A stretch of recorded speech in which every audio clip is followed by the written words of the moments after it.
Ustadz, apa hukum puasa bagi wanita lanjut usia yang sudah pikun?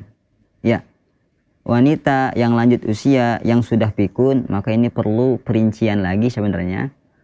Apakah pikunnya, ya, pikun yang menyebabkan wanita tersebut tidak memahami apa yang dia ucapkan, tidak lagi bisa membedakan mana yang baik, mana yang buruk, ya, sehingga memang udah pikun tidak memahami apa-apa. Jikalau halnya demikian, maka dia tidak wajib berpuasa, ya, dan tidak wajib qadha, tidak wajib fidyah. Seperti itu. Jadi apa kewajiban dia? Ya udah, tidak ada kewajiban apa-apa baginya. Kenapa?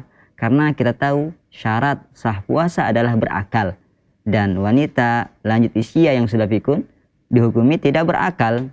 Jadi tidak dikenakan baginya ke hukum wajib puasa, tidak. Hal ini berdasarkan pada sabda Nabi SAW, rufi al-qalam an salas. Ya. Pena catatan amal diangkat atas 3 orang. Yang pertama, anis sobi hatta yahtalim. Anak kecil sampai dia balik. Anin naim hatta yastaiqidh. Orang tidur sampai dia terbangun. Kemudian, ya, anil majnun hatta ya'qil.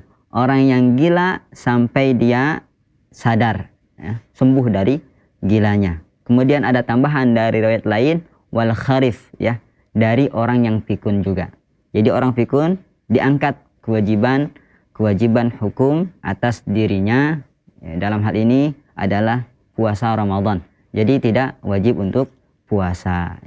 Tapi kalau dia cuma lanjut usia, ya, kemudian pikunnya juga masih cuma lupa hari atau cuma ringan lah, tidak seperti orang yang tadi yang saya sifatkan, masih bisa, ya, mengingat sedikit-sedikit, cuma mungkin butuh bantuan saja, maka ini tetap diwajibkan untuk berpuasa. Adapun yang sudah pikun total, tidak bisa lagi membedakan mana yang baik dan yang buruk, kemudian tidak bisa memahami apa yang diucapkannya, tidak tahu mana barat, mana timur, mana utara, semua ini namanya pikun yang sudah parah sehingga tidak diwajibkan atasnya puasa Ramadan, dan tidak wajib qadha, tidak wajib fidyah. Wallahu a'lam.